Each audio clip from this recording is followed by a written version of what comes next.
Senate অধিবেশনে চরম উত্তেজনা আর হঠাৎ করেই ওয়াকআউট করলেন ডাকসু ভিপি সাদিক কায়েমরা।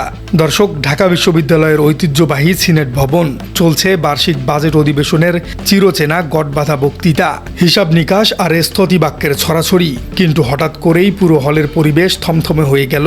মঞ্চের সামনে দাঁড়িয়ে তীব্র ক্ষোভ প্রকাশ করলেন ঢাকা বিশ্ববিদ্যালয় কেন্দ্রীয় ছাত্র সংসদের ভিপি সাদিক কায়েম এবং তার সতীর্থরা। আমরা যত বিশ্ববিদ্যালয় দেখতে পাই, সেই বিশ্ববিদ্যালয়গুলোতে এটাই দেখতে পাই, বিশ্ববিদ্যালয়ের মূল কাজ হচ্ছে পড়াশোনা করা এবং গবেষণা করা। সেই জায়গা থেকে যদি আমরা ঢাকা বিশ্ববিদ্যালয়ের অবস্থা দেখি, বিশ্ববিদ্যালয়ের যে ওভারঅল বাজেট আমরা যদি ঢাকা, এবং সেখানে গবেষণায় বাজেট বরাদ্দ দেওয়া হয়েছে মাত্র 2% গত বছর, এবং এবছর আমরা জানতে পারলাম কোনো ধরনের আমাদের বরাদ্দ দেওয়া হয়নি। এটা জাতি হিসাবে এটা আমার জন্য একটা কালেকটিভ ফেলিওর, একটা লজ্জা। এক পর্যায়ে প্রশাসনের শীর্ষ কর্তাদের রীতিমতো হতবাক করে দিয়ে তারা অধিবেশন কক্ষ থেকে ওয়াকআউট বা বয়কট করে বেরিয়ে যান। বরাবরই অত্যন্ত শান্ত এবং ধীরগতির মার্জিত স্বভাবের জন্য পরিচিত সাদিক কায়েম কেন হঠাৎ করেই এতটা অশান্ত হয়ে উঠলেন? কেন ভরা মজলিসে শিক্ষকদের রীতিমতো লজ্জায় ফেলে দিয়ে ডাকসুর এই শীর্ষ নেতৃত্ব ওয়াকআউট করলেন? আর কী বা ঘটেছিল ঢাকা বিশ্ববিদ্যালয়ের সেই সিনেট ভবনে? দর্শক, ঘটনার নেপথ্যে রয়েছে জুলাই বিপ্লবের চেতনার সাথে প্রশাসনের চরম প্রতারণা এবং ডাকসুকে গলা টিপে শেষ করে দেবার সুদূরপ্রসারী এক ব্লুপ্রিন্ট। একদিকে ফেসিবাদী আইকনদের নামের উপর প্রশাসনের সুপ্ত দরদ, অন্যদিকে ডাকসুর বাজেট আটকে দিয়ে নির্বাচন বন্ধের পায়তারা। এই দুয়ে মিলে সিনেট অধিবেশনে তৈরি হয় এক বিস্ফোরক পরিস্থিতি। ডাকসু প্রতিনিধিদের ওয়াকআউটের সবচেয়ে বড় এবং প্রধান কারণ হলো ঢাকা বিশ্ববিদ্যালয়ের 5টি স্থাপনা এবং হলের নাম পরিবর্তন না করা। জুলাই বিপ্লব পরবর্তী ছাত্র জনতার অন্যতম প্রধান দাবি ছিল ফেসিবাদী আইকনদের নামে প্রতিষ্ঠিত স্থাপনা এবং অবকাঠামোর নাম চিরতরে মুছে ফেলা। এই যৌক্তিক দাবির প্রেক্ষিতে সারা দেশে ইতিমধ্যে প্রায় 8 শতাধিক স্থাপনার নাম পরিবর্তন করা হয়েছে। এমনকি দেশের 13টি পাবলিক বিশ্ববিদ্যালয়েও শেখ মুজিব এবং ফজিলাতুন্নেসা মুজিবের মতো ফেসিবাদী আইকনদের নামে থাকা হলের নাম পরিবর্তন করে ফেলা হয়েছে। কিন্তু অত্যন্ত বিস্ময়কর এবং দুঃখজনক বিষয় হলো যে ঢাকা বিশ্ববিদ্যালয়কে বলা হয় জুলাই বিপ্লবের সূতিকাগার। সেই ঢাকা বিশ্ববিদ্যালয়েই এক অদৃশ্য কারণে ফেসিবাদী আইকনদের নাম এখনও সগৌরবে বহাল রাখা হয়েছে। সাধারণ শিক্ষার্থীদের যৌক্তিক দাবি এবং গণস্বাক্ষরের প্রেক্ষিতে সর্বসম্মতিক্রমেই 5 স্থাপনার নাম পরিবর্তনের প্রস্তাব বিশ্ববিদ্যালয় প্রশাসনের কাছে পেশ করা হয়েছিল। বিশ্ববিদ্যালয়ের উপাচার্য, উপাচার্য, ট্রেজারার সহ সিনিয়র ম্যানেজমেন্ট টিম এই প্রস্তাবে সম্মতিও দিয়েছিলেন। প্রক্রিয়া অনুযায়ী সিন্ডিকেটে তা সর্বসম্মতিক্রমে অনুমোদন করে চূড়ান্ত সিদ্ধান্তের জন্য সিনেটেও পাঠানো হয়েছিল। কিন্তু জুলাই বিপ্লবের 2 বছর পর অনুষ্ঠিত এই প্রথম সিনেট অধিবেশনে প্রশাসন হঠাৎ করেই ভোল পাল্টে ফেলে। শিক্ষার্থীদের ন্যায্য দাবিকে রীতিমতো বৃদ্ধাঙ্গুলি প্রদর্শন করে কৃত্রিম আমলাতান্ত্রিক জটিলতার অজুহাত দেখিয়ে বিষয়টি পুনরায় সিন্ডিকেটে ফেরত পাঠানোর সিদ্ধান্ত নেওয়া হয়। 2 টাকার বাজেট নিয়ে আসলাম, সেটা বিশ্ববিদ্যালয় প্রশাসনকে বলেছি, তারা করতে দেয় না। যখন আমরা নিয়ে আসলাম সেই জায়গায়ও তারা এই কাজগুলো আমাদের করতে দিচ্ছে না, যে ফান্ড আমরা নিয়ে আসতেছি। এইভাবে তো হয় না। যখন এই বছর কোনো বাজেটে রাখা হয় না গবেষণার জন্য, বিশ্ববিদ্যালয়ের বাজেটের দরকার নাই, বিশ্ববিদ্যালয় গবেষণার দরকার নাই, বিশ্ববিদ্যালয়ে তাহলে আমাদের কাছে কি মনে হলো, বিশ্ববিদ্যালয়ের কাজ হচ্ছে তারা রাজনীতি করা। তাহলে এইভাবে তো একটা বিশ্ববিদ্যালয় টিকতে পারে না। এখানে যারা শিক্ষার্থী আছে, শিক্ষার্থীদেরকে নিয়ে বিশ্ববিদ্যালয় পড়াশোনার কোনো ভাবনা নাই। এবং একই সাথে বিশ্ববিদ্যালয় অধিকতর উন্নয়ন প্রকল্প 2841 কোটি টাকা, যেটা প্রায় আজকে 1 বছর হয়ে যাচ্ছে।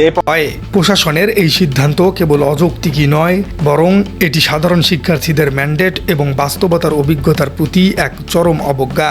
ফেসিবাদী আইকনের নামে হলের নাম বহাল থাকায় সংশ্লিষ্ট হলের শিক্ষার্থীদের কি পরিমাণ সামাজিক ও রাজনৈতিক ট্যাগিং, হেনস্থা এবং ভিক্টিমাইজেশনের শিকার হতে হচ্ছে তা সিনেটে স্পষ্টভাবে তুলে ধরেছেন ডাকসুর প্রতিনিধিরা। বিশ্ববিদ্যালয় যদি আমাদের সাথে শিক্ষার্থীর সাথে জুলুম করে, তাহলে আমরা যাবো কার কাছে?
ছাত্রছাত্রীদের জন্য মোট 10টা হল নির্মাণ হওয়ার কথা, সেই প্রকল্পের নির্দিষ্ট কোনো আউটলাইন তারা দিতে পারেন নাই।